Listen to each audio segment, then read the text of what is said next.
देखिए फिरोजाबाद शुक्रवार में आज साहित्यिक संगीत और कला की समर्पित संस्था शब्दम द्वारा तनाव मुक्त जीवन और गीता विषय पर एक प्रेरणादायक कार्यक्रम सफलतापूर्वक आयोजित हुआ। इस कार्यक्रम में आध्यात्मिक वक्ता आचार्य डॉक्टर ध्रुवेंद्र भदौरिया ने भगवत गीता के गहन सिद्धांतों के माध्यम से जीवन को तनाव रहित बनाने के महत्वपूर्ण सूत्रों पर प्रकाश डाला। आचार्य डॉक्टर ध्रुवेंद्र भदौरिया ने गीता के विभिन्न अध्यायों के श्लोकों का हवाला देते हुए कहा कि शरीर और मन को संतुलन में रखने के लिए आहार विहार निद्रा और कर्म का संतुलन अत्यंत आवश्यक है। उन्होंने और जोर दिया कि समता ही योग है और जिसके जीवन में यह समता आ जाती है उसके मन से काम क्रोध भय लोभ शोक जैसे विकार दूर हो जाते हैं और वह व्यक्ति स्वतः ही तनाव मुक्त हो जाता है।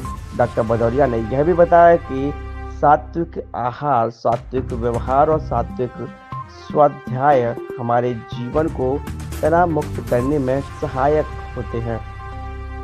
कार्यक्रम में शब्दम अध्यक्ष किरण बजाज ने मुंबई से भेजे अपने विशेष संदेश में गीता के एक प्रमुख दर्शन को रेखांकित किया।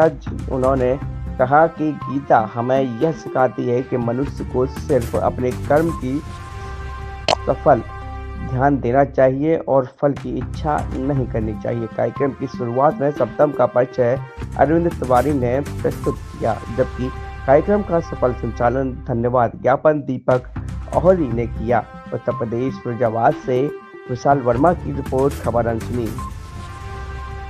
आज शब्दम के सौजन्य से कार्यक्रम का आयोजन किया गया है, तनावमुक्त जीवन। क्या संदेश दिया गया लोगों को?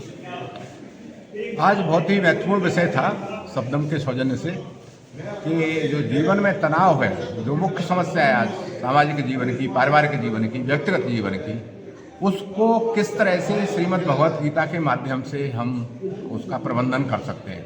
तो इस विषय पर बहुत ही सारगर्भित कार्यक्रम किया गया, जिसमें जो काफ़ी अच्छे विद्वान लोग थे, शिक्षक थे और गणमान्य लोग थे, वो सब सम्मिलित हुए इसमें।